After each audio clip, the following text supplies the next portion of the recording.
It was getting dark. The day was fading away, making way for the night, and in this twilight, the cemetery seemed an even more tragic place. The brightness of the graves disappeared, and the grandeur of the granite and marble tombstones dimmed, as if the night was trying to erase the distinction between the graves of the wealthy and the modest ones with wooden and iron crosses. Everything was being painted in gray tones, reminding people that despite status, here everyone is equal. At this time of day, Lindsay didn't like to be at the cemetery, but after checking the weather forecast for the coming week, she decided to go after work today and clean her father's grave. It was a custom for people to clean the graves of their relatives and loved ones before Great Easter, and she was no exception. Easter was early this year, so expecting better weather was unrealistic, and it was usually rainy, as if nature, knowing about the sufferings of Jesus Christ, mourned for him. Lindsay's decision to go to the cemetery after work was spontaneous. She called her mom to inform her of her plans. The cleaning took a lot of time, last year's leaves, wheat sprouts reaching for the spring sun, painting the bench and table, all of it took a considerable amount of time. The day was still short, and she was returning home in deep twilight. Despite the eerie state created by the gray crosses and tombstones, Lindsay felt wonderfully. She always felt light and easy after she cleaned her father's grave, and there was even a kind of internal surge of energy within her. On the dirt road of the cemetery, you can't drive fast, and she wasn't planning to speed. There were no people around, but a stray dog could suddenly appear on the road, and this was a place where life slows down, and you mustn't disturb that rhythm. At the edge of the road, the car's headlights revealed a man sitting on a bench by a grave. The man sat with his head bent low, supported by his hands, and did not react to the approaching car. Maybe he's unwell? A heart attack or something, the girl thought. Maybe he needs help? Lindsay stopped the car. The man continued to sit with his head down and didn't even glance at the slowing car. The girl saw that the grave had no tombstone, just a mound of earth and a wooden, slightly crooked cross. At first, she thought the man's grief was fresh and that he was struggling with the loss, but upon closer inspection, she noticed that the unpainted cross had darkened with age. So, it's not about mourning for the recently deceased, the girl concluded. Lindsay rolled down the car window and asked the man, "Hello, do you need help? Are you feeling unwell?" When he raised his head, the girl saw that he was an old man. Even in the car's headlights, it was clear that his eyes were red either from tears or perhaps from drinking alcohol. There were homeless people around the cemetery, but judging by his clothes, the man didn't seem to be one of them. "Do you need help? Did something happen?" Lindsay repeated. "No one can help me anymore," the old man replied. "You might not know, but the last minibus has already left. From April 15th, transportation will run to the cemetery until 9 in the evening, but for now, the last minibus left at 7. You missed it. How are you here all alone, and it's already dark? This is the best place for me, among the dead." "I've been dead for about 5 years now," the old man said. "Is he insane or something?" Lindsay thought. Maybe he's dangerous? But she still couldn't leave him alone. It was night, and it could get very cold. She gathered her courage and said, "Let me give you a ride to the city. It's not safe to stay here at night. The sun has set, and it'll be very cold soon. If it's not too much trouble, take me," the old man said as he got up, groaned quietly, and sat back down on the bench. "My back is killing me," he said, rubbing his lower back. "I'm dead, but the damn war keeps living on in me. Please help me get up." "Maybe we should call an ambulance," the girl asked, worried. "No, don't bother. An ambulance won't help. The war lives in me, a shard in my back. Just help me get up." Lindsay approached the old man and saw a photograph of an elderly woman on the cross. "Your wife?" she asked curiously. "No, my mother," the old man replied. According to the date of death, the old man's mother had died 5 years ago, and it was hard to believe he was her son. Definitely insane, Lindsay thought for the second time since talking to the old man. As if reading her thoughts, the old man grinned and said, "What, don't I look like my mother's son? Old, but I really am her son. I voluntarily lived in hell and condemned myself to this life." These words gave Lindsay chills, and she even shivered. "Are you scared?" The old man chuckled as he noticed her trembling.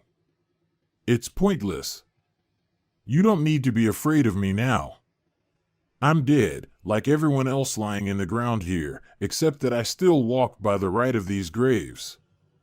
Hearing this, Lindsay wanted to dash back to her car and get away from this unstable old man as quickly as possible, but he seemed to understand her and grabbed her hand tightly. Lindsay even cried out in surprise.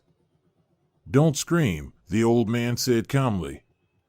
He gestured around the cemetery, "they won't hear you anyway." Lindsay was genuinely scared. "Help me up, and we'll slowly make our way to your car."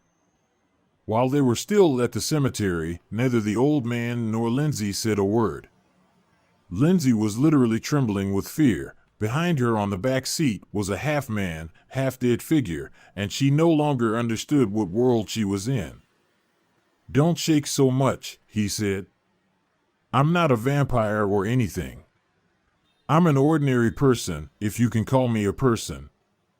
"What's your name, girl?" "Lindsay." "And what were you doing at the cemetery at such a late hour?" "I was cleaning my father's grave. I came after work, and that's why I stayed until dark." "It's good that you honor your father's grave, but the living need our love more. I realized that when my mother passed away." Lindsay found it strange to hear the old man use the word mother. Men rarely call their mothers mom, usually it's mother. Yet here, he spoke so tenderly and emotionally, "Mom." "I also came to clean my mother's grave and even went to the office where they ordered tombstones. Finally, I saved enough money for a monument worthy of my mother. They promised to install the tombstone by Easter. Maybe she'll see that I've changed and how much I love her. She never knew this when she was alive because I always told her I hated her." And she would smile sadly and cry. Lindsay had mixed feelings and opinions about the old man. She both feared him and felt sorry for him. He spoke so tenderly about his mother, yet at the same time, he said he hated her. Where was the truth? She gathered her courage and said, "It's strange how you talk about your feelings towards your mother. Is it really possible to love and hate someone at the same time? I thought I hated my mother. But it turns out that when I told her I hated her, I was actually hating myself and taking it out on her." "Do you have a mother?" the old man asked. "Yes, I have a mother and a grandmother. We live together. Cherish and love them while they are alive," the old man requested. "When they are gone, you'll be grateful for my words, if you listen to them." "I will listen," Lindsay promised. She listened to the old man's slow speech and gradually calmed down. "What's your name?" Lindsay asked, not even sure why she was asking. "Hector." "For you, Hector," the old man corrected himself immediately. "And why are we getting acquainted?" Hector asked. "We won't see each other again anyway. The big city separates people. Maybe we'll see each other again," Lindsay smiled. "I'm heading from my mother's grave to my own grave now. That's what I call my apartment. Everything in it is lifeless, like in a dead house. And we, the residents, are like the dead. Come over for dinner," Lindsay suggested. "I'll be so lonely otherwise." She felt sorry for Hector. It's awkward, the old man hesitated. What's awkward about it? Good people have dinner together. I don't see anything disgraceful in that. It was clear that Hector wanted to escape from his loneliness, even if just for one evening. Where do you live? Lindsay asked. On the boulevard, not far from the kindergarten. Oh, the girl exclaimed. That's close to us. We're on the street nearby, near the supermarket. You can have dinner with us, and you'll be at your place in about 7 minutes. Or can't you walk with your bad back? I can walk just fine, Hector brightened up. It hurts to get up when I'm sitting. Then it's settled. Come to us now. I'll call my mom to let her know I'm bringing a guest, so she can warm up dinner. Lindsay's mom greeted both her daughter and the guest warmly. She introduced herself as Brittany and invited them to the kitchen. Hector was modest but grateful for the warm welcome from such kind women.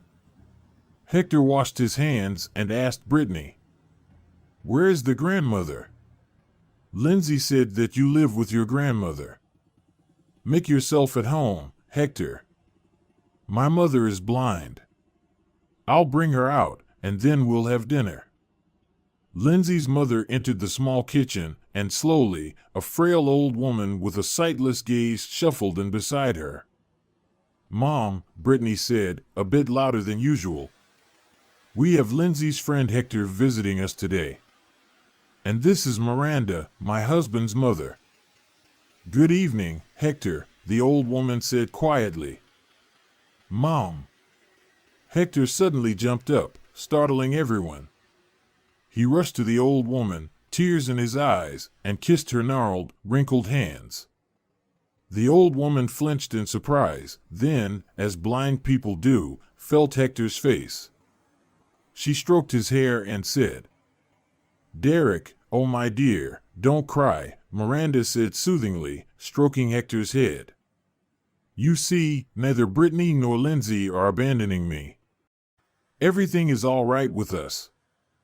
Brittany and Lindsay stood there, watching the scene unfold in their small kitchen, bewildered.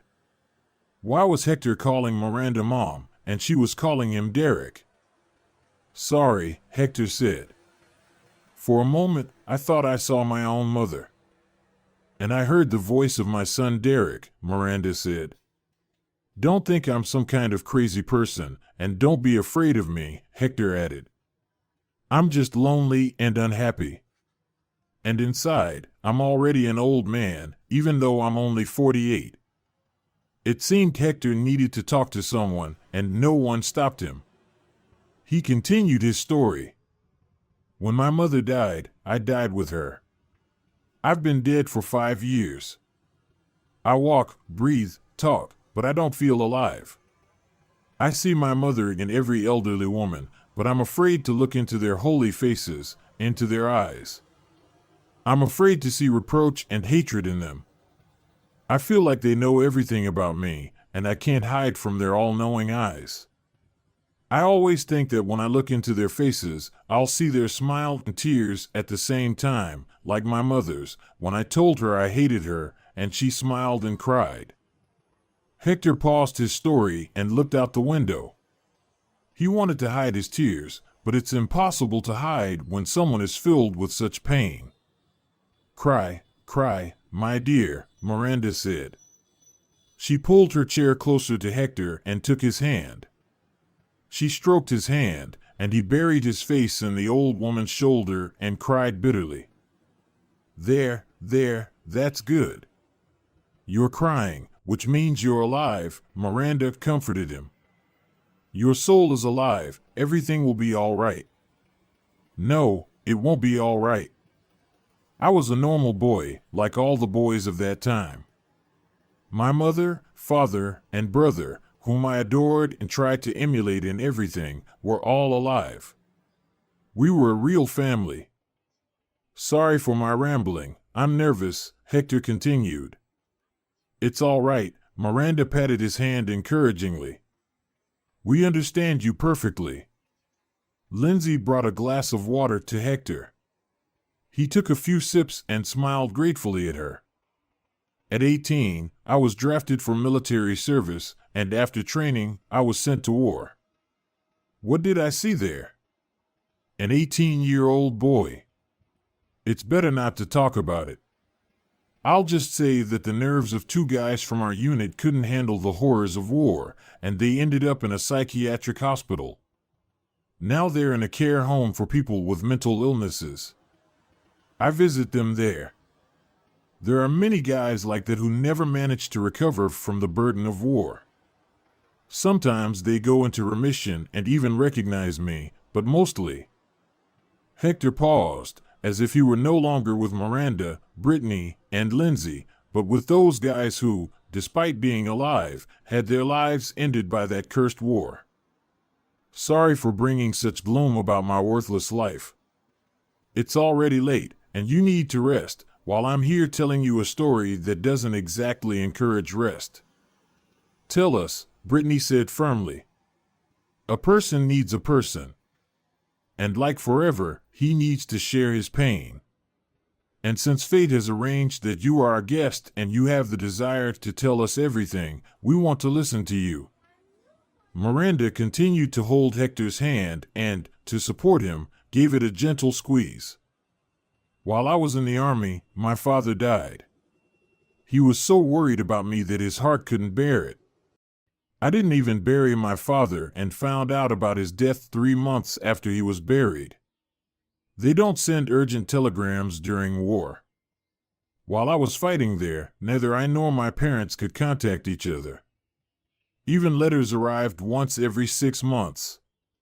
Letters went to the unit where I was undergoing training, and they were delivered when the next batch of guys was brought to the war. After serving my term, I returned to civilian life. I came back from hell, where there was blood, sweat, dirt, lice, lack of sleep, fear, horror, devastation, where death lurked behind every stone. And here, in civilian life, there are holidays, fun, beer from the bottle. It all seemed unreal to me. I couldn't forgive the idle people for the death and horror I had just returned from. I didn't want to leave the house, afraid of losing my temper with the guys who had dodged the army and were enjoying civilian life. At night, I dreamt of war. It wouldn't let me go. I was under the peaceful sky but was still in the war. Despite my brother's pleas and my mother's tears, I went back to war on a contract. By that time, I was already a real ruthless soldier and forgave no one for the deaths and madness of my comrades. I don't know, maybe my life would have ended under the stormy sky of Grozny, but I was wounded and discharged. Surgeons removed multiple fragments from my body, and one remained in my spine. It reminds me with pain that my body is still alive. Here, when I realized that my profession was a soldier, and due to my health I could no longer be one, began my difficult civilian life. I understood that I was needed by my country when I was a soldier. And the disabled. Who needs them? There's no profession for them, or for people like me. Only a job as a security guard at some warehouses. For what? For whom to guard these warehouses? I hated my job and worked only to get those meager wages. Did you have a girlfriend? Lindsay asked. And I did have girlfriends, but girls like fun, lively guys, Hector said with a sad smile. They didn't care much for a former sullen soldier, an invalid with a meager salary, to start a family. Girls need normal men, healthy and successful. I understood that myself. We lived with my mother. My brother had moved abroad for permanent residence by then. He invited my mother and me to join him. I would have gone, but my mother absolutely didn't want to.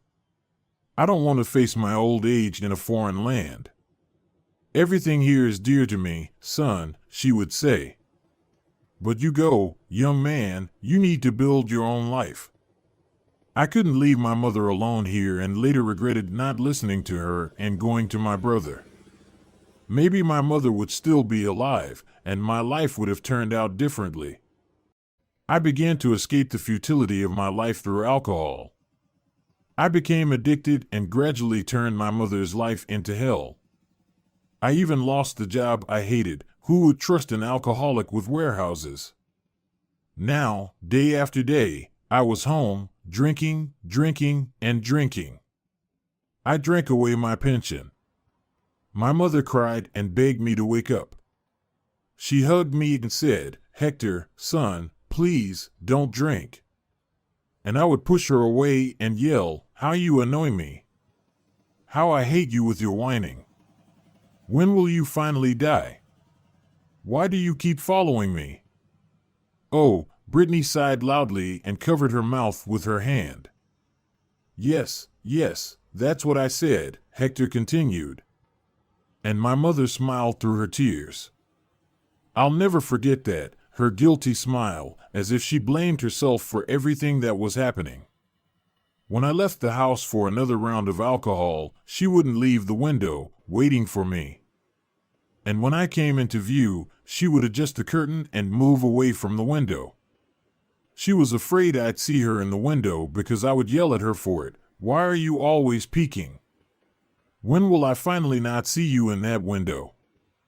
When will you finally die?" She was very afraid of my hatred and didn't understand that I hated myself, not her, and was venting my rage on her. "Oh my God, how awful," Brittany said, unable to hold back.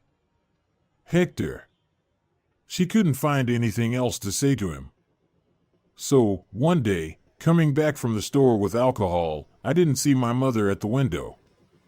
The curtain was drawn back, but she was gone. I immediately knew something had happened. My mother had died. She was lying by the window on the floor, looking at me with unseeing eyes, in which I read everything: love for me and forgiveness. I closed her eyes, picked her up, rocked her like a sleeping child, cried, and I don't know for how long. I kept telling her how much I loved her, but she no longer heard it. They buried my mother. My brother came for the funeral and invited me again, but I couldn't leave anymore. I had to stay near my mother's grave. Without my mother, our home had become a grave, and I was a corpse in it. 5 years have passed since my mother's death. I stopped drinking, but my life isn't really living, and I'm waiting for the moment when I'll see my mother again and tell her how much I love her. "Your mother forgave you," Brittany said. "I know, mothers always forgive us everything. I can't forgive myself. Thank you for listening. I really feel a bit lighter now. I'm sorry for keeping you so long. I think I'll go." "No, wait, let's still have dinner," Brittany suggested. "Thank you, dear women, but I have to go. You enjoy dinner without me." Hector kissed Miranda's hands, smiled goodbye to Brittany and Lindsay, and left. "Why didn't we tell Hector to come back and visit us?" Lindsay said, suddenly realizing. "We were at a loss," Brittany said. Lindsay opened the window. Hector was limping along the sidewalk. "Hector," the girl shouted. "Please come visit us, don't be shy." Hector nodded affirmatively and waved to Lindsay. Miranda, standing behind her granddaughter, also waved to Hector. "Hector carries a heavy sin and burden," Brittany said. "How can a person live with such a burden, especially alone?" "Ugh," Miranda sighed. "Our sins are heavy. Everyone experiences their sins differently, and many don't even realize they are sinful. Hector repents, and the Lord forgives, and his mother has already forgiven him long ago. He needs to forgive himself, maybe then his life will get better. Will he come to us, or will he be too shy?" "Lindsay, did you get his phone number?" "No, Grandma, I didn't. It's a pity. A person shouldn't be left alone with such dark thoughts. A person falls into despair, and evil doesn't sleep. It might push him towards even greater sin. It's bad when a person is lonely, with no one to listen, advise, or simply comfort them. Grandma, why have you started sitting by the window so often? Lindsay asked. Miranda, aren't you cold with the open window? You didn't used to do this. You used to avoid the window. I sit and watch, Miranda smiled. Watch? How can you watch? Lindsay wondered. You can't see anything. I'm watching for Hector, the elderly woman continued to smile. Lindsay shrugged in confusion. I can't see anything, but Hector can see, Miranda explained. If he walks past our house, he'll definitely look at our windows. He'll see me at the window, and I'll remind him of his mother, who always waited for him. He'll understand that he is also expected here. A tear rolled down Miranda's wrinkled cheek. I miss him so much, Lindsay. He's touched my soul. He seems like a stranger, yet I feel sorry for him as if he were my own. Just like my own little one. Lindsay closed the window, hugged her grandmother, and confidently said, He will definitely come, I'm sure of it. If someone is waited for like that, he simply won't be able to ignore it. Lindsay, if you see Hector, tell him I'm waiting for him. I will definitely tell him, Grandma. Early in the morning, on the bright holiday of Easter, someone knocked timidly on the apartment door of the three lovely women. It wasn't the doorbell, it was a soft knock. Lindsay was still asleep, while Brittany and her grandmother were having tea with pastries and Easter cakes. Brittany, I hear some knocking in my ears, Miranda complained. No, Mom, someone is knocking on our door. Brittany went to open the door. Hector was standing on the threshold with Easter cakes. Come in, the woman said, bewildered. Christ is risen. Truly he is risen, Hector replied and hugged her. Brittany, who is it? Miranda asked anxiously. Christ is risen, Mom. Hector said joyfully, placed the dish with Easter cakes on the table, and kissed Miranda on both cheeks. Truly he is risen, Hector. We're just having tea here. Join us. I'd be delighted, he said and looked questioningly at Brittany. Yes, of course, Hector, we'd be happy to share our festive table with you on this bright holiday. I was at the church for the all-night service and decided to come by with holy cakes and eggs to congratulate you on this great holiday. Please forgive me for intruding into your family. Oh, Hector, it's good that you came. You know how your mother waited for you. And you? Hector asked hopefully. We and Lindsay waited for you too, Brittany blushed. We regretted forgetting to exchange phone numbers with you. Thank you for waiting for me. I knew that my mother was waiting for me, Hector smiled. I'm sorry for addressing you as Mom, Miranda, I can't help it, but I see my mother in you. Especially when, passing by your house, I almost always saw you in the window. Please, Miranda, let me call you Mom. Call me that, Hector, I'm happy about it. Christ is risen. Lindsay said as she entered the kitchen. What a wonderful day, and Hector has come. You did the right thing, Hector, it's not fitting to be alone on such a holiday. Besides, we missed you. Especially Grandma, she didn't leave the window, hoping you'd see her and understand that she's been waiting for you. Hector felt so good with these warm-hearted people, and for a moment, he felt like part of the family. At that very moment, he realized that he was still alive. I'm glad to have met you, Hector said with a trembling voice. And in return, I want to invite you to visit me. Whenever you can, he blushed. He was afraid to hear no, so he repeated several times, whenever you can. He felt that by doing this, he was buying time, giving the women a chance to think and eventually accept the invitation. We'll come to you, Lindsay said. We'll come on the appointed day and time. Brittany, Mom, will you come? Of course, we'll all come together, Brittany answered. Hector sighed with relief, and the tension left his face. I'm so glad that you're coming to visit me. I'm not very good at cooking. My mom always did the cooking. Speaking with the women, Hector perked up, straightened his shoulders, and even looked a little younger. To Lindsay, he no longer seemed like an old man, quite a pleasant gentleman. Hector called Brittany and Lindsay a week after Miranda, Brittany, and Lindsay visited him. He was afraid of appearing intrusive and thus losing what the Lord had granted him, losing 3 wonderful people.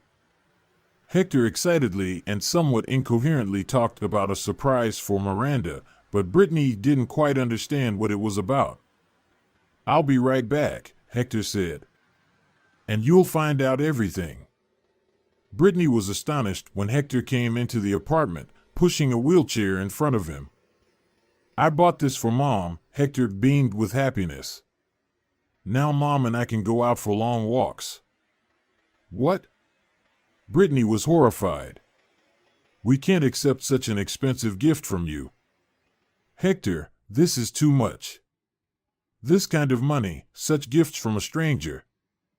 No, no, and no. Hector immediately deflated, lowered his head, and once again became the half-dead, half-human person Lindsay had met at the cemetery. Am I a stranger? Hector asked hopelessly. Yes, I am a stranger. I'm sorry for having imagined that I could become even a friend to you. Brittany felt uncomfortable with her words. You are our friend, that's for sure, but Hector, you can't give such gifts. It obligates us. Obligates us to what? Hector was surprised. What do you take me for? Our minds are in the hallway, Miranda said, stepping out from behind the wall. Hector, why are you shouting? Hector rushed to the old woman, hugged her, and said, Yes, Mom, it's me. I brought you a gift, a wheelchair. We could go for long walks in the fresh air together. I don't like this idea, Brittany said. And I'm not ready to accept such a gift. I understand her, Hector said. I'm a stranger to you, and you are my salvation. Brittany, Miranda called, don't make a fuss. Hector, this is a gift for me. For you, Mom, I wanted to do at least this small thing. So, I decide whether to accept the gift or not, Miranda said. Well then, thank you, Hector, I accept your gift. Help me into the wheelchair and assist me in sitting down. Brittany shook her head disapprovingly. Hector began visiting Miranda more frequently. He took her out for long walks, and Miranda came back from these outings refreshed and happy, sharing her impressions and being content. Lindsay was calm about the friendship between Grandma and Hector, but Brittany felt that it was too much. She couldn't explain why, but something troubled and stressed her. With Hector's presence, their routine was disrupted. Now Miranda's speech was filled with the name Hector or Sonny. One day, Brittany couldn't stand it anymore and said, Mom, he's not a Sonny.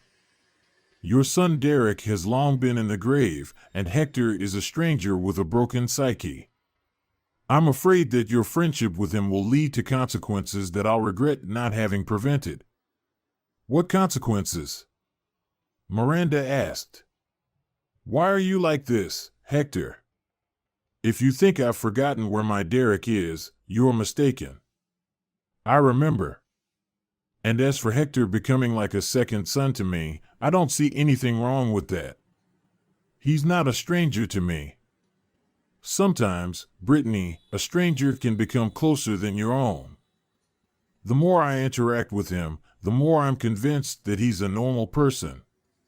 He just lacks human warmth and involvement. Having buried himself, he weakened, and now he's being reborn, and I can see it. We talk about everything. He laughs more often, and I see how much I mean to him." Miranda paused for a moment and added, "And he means a lot to me." Brittany didn't like this connection between her mother and Hector. It was too abrupt how this person had barged into their family and disrupted their family routine. With Hector's arrival, Brittany felt a sense of unease, as if something was bound to happen. Now Miranda's speech was filled with the name Hector. "All I hear is, 'We were here with Hector, we talked about this with Auntie.'" The praise for how wonderful Hector was just drove Miranda's daughter-in-law crazy. "Mom, you've known him for just a week. What kind of person is he? You've heard it from him directly. He didn't hesitate to tell us." "Mom, no matter how you look at it, I don't like any of this." "It's true," Brittany replied. "He told us because he needed to share this burden with someone. He's an open person. Trust me, he doesn't have any dark thoughts. What he told us is all in the past, and he needs to move on. He's trying to redeem himself with good deeds. People need to be given the chance to believe that they are good people, not branded as hopeless." "Mom, you're measuring him with the standards of the past. People are different now. There are many scammers who gain trust and strip people bare." "Oh, Brittany. What kind of scammer is he?" "His soul is wide open." "Well, if you say so. Do you know how much that wheelchair he gave you costs? Where did he, a simple security guard, get the money?" "I have an idea of its cost, which is why I asked him about it.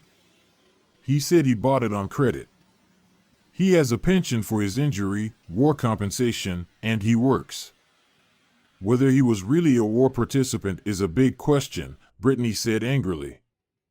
"I visited Hector, and he showed me his military photos and medals." "Brittany, don't change the subject and turn away.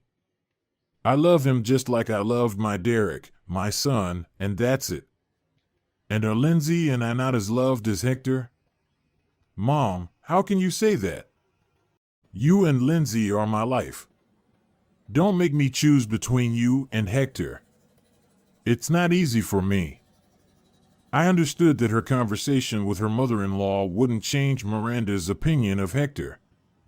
She needed to talk to Hector, but she hadn't had the chance yet because, whenever he appeared at their house, Miranda was always by his side. And over the phone, she didn't want to have that conversation. "It's such a lovely day today," Hector said as he entered the hallway. "I walked past the park, and the lilacs are blooming. The scent is so wonderful, it makes you want to live." Near the grocery store, a woman was selling lilies of the valley. Women who couldn't resist this marvel were buying bouquets. "I couldn't pass by and bought this bouquet for you. And for everyone, here are eclairs, just fresh. I even had to wait a bit while they were being unloaded in the pastry section," Hector announced joyfully. "Hello, Hector." Lindsay came out of the room. "Oh, I love eclairs, especially with cream." "They're with cream," Hector said happily. "I'm glad I pleased you." "There was no need to spend so much, Hector," said I. "What expenses?" "What expenses?" Hector wondered. "Well, shall we go enjoy the lilac scent?" he asked Miranda. "Come on, Lindsay, help me get dressed." Let's go for a walk with us. It's so nice outside," Hector suggested. "Then we'll go to a cafe, have some ice cream, and chat. You've been working all day, and you could use some fresh air. If the youngsters want to, they can join us," he said to Lindsay. "We're going to the forest with friends for a barbecue today," Lindsay said. "But thanks anyway for the invitation." "And you, Hector continued. "I spend all day with patients, you know. Everyone thinks that a masseur is also a psychologist, so I get more than enough communication. I'd rather sit in silence and get some fresh air later when I go to the store." I went to my room, making it clear that the conversation was over. That evening, Hector called me and said, "Have you been to the theater recently? I want to invite you for tomorrow." I thought for a moment and said, "It's been a while, and if you invite me, I won't refuse." "Then tomorrow at 6 p.m., I'll come by for you," Hector replied. I didn't want to be alone with Hector, but this might be one of those occasions when she could talk to him one-on-one. They exited the theater, and Hector excitedly discussed the performance. "I also enjoyed the play." "Thank you." "Dry," said Brittany. "Hector, are you trying to court me?" These words embarrassed Hector. He immediately panicked, and then said, "Toy, such words as court from your tender lips don't suit you at all. I want to please you." "Why? Don't you understand?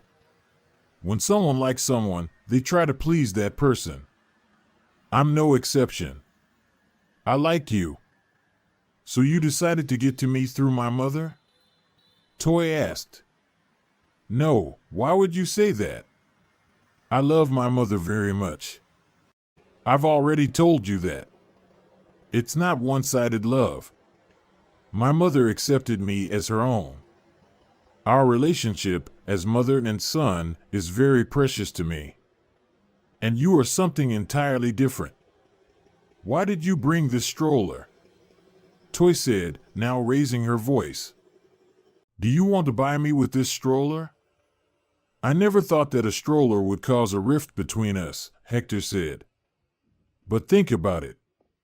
I gave the stroller to my mother. How does that concern you? How can I buy you with a stroller?" Toy became even more angry with Hector, not even knowing exactly what irritated her so much about him. As they say, simplicity is worse than theft. "I forbid you to come to us," Toy shouted. "I don't want you to interact with Miranda. You disturb her, she's always waiting for you, talking about you. This is too much. Don't come. We've played the good person enough, stop bothering us." After listening to such an emotional speech, Hector did not argue or dispute but simply said, "All right," and left. Brittany was still asking, "Has he called you?" Miranda questioned. "No, he hasn't called," the daughter-in-law replied tersely. "Maybe Lindsay called?" "Lindsay didn't call either. I have a bad feeling something might have happened. Call and find out." Toy pretended to call Hector, holding the phone to her ear. She said, "He's not answering." By the end of the week, Miranda was beside herself. She sat by the window all day, often crying, and refused to eat. "Toy, has something happened?" she lamented. "He can't just not come to see me and not answer calls. He's not the type to just disappear like that. He lives alone. If something happened to him, there's no one to help him. Please, go to him and find out what's happened." Toy, knowing what had happened but unwilling to explain to her mother-in-law, decided to go to Hector. She understood perfectly well that these were her personal issues, but she thought it would be better to find out everything herself. "All right, Mom, I'll go to Hector," she said. "But you need to eat something. You haven't eaten anything for 2 days." "I can't swallow a bite," Miranda admitted. "Just thinking about what might have happened to Hector. If I could, I would have gone to him already to find out what's going on," Toy said, and went out into the yard. She didn't plan to go to Hector. She decided to sit in the park, return, and say that, according to the neighbors, Hector had gone on a business trip. But on the bench near their house, in the shade of the trees, she saw Hector. He also saw her and called out, "Toy, what are you doing here?" "I'm sitting, breathing the air, and looking at my mother through the window." "I hope that's not forbidden, or do you want to take that away from me too?" Hector sighed. "I'll just tell you, you are powerless here," he added, turning his gaze away, as he did when he didn't want his tears to be noticed. Toy felt ashamed for separating two loving people and decided that it wasn't her place to dictate their fates. "Sorry," she said quietly. "Mom can't be without you. She's been tormenting herself and us with Lindsay. She sent me to find out what happened to you. Honestly, I planned to sit in the park and not come to you, but when I saw you here, I felt guilty. I shouldn't have spoken so harshly to you and deprived you of my mother." "I'm sorry," Toy cried. Hector hugged her and comforted her. "I was angry with you after the play, but then I analyzed everything to understand you and realized you were afraid of me, which is why you reacted like that." "I was afraid," Toy admitted. "Don't be afraid," Hector said. "Before meeting Lindsay, you, and Mom, I was afraid of myself, but not anymore." "Come to us?" Toy asked. "Mom is waiting for you very much." "I'm glad to see you too," Hector smiled. "Really, was that a joke?" Hector raised his eyebrows in surprise and hugged Toy even tighter. "Really?" Toy laughed. "Lindsay, come here." "Miranda," Toy called her granddaughter. "You're my eyes." "Granddaughter, see if Miranda is coming?" "She's coming, Grandma," Lindsay replied, "and not alone, but with Hector." "Grandma, is something wrong with Hector?" Lindsay asked in surprise. Mom hugged him, and they're walking together in an embrace.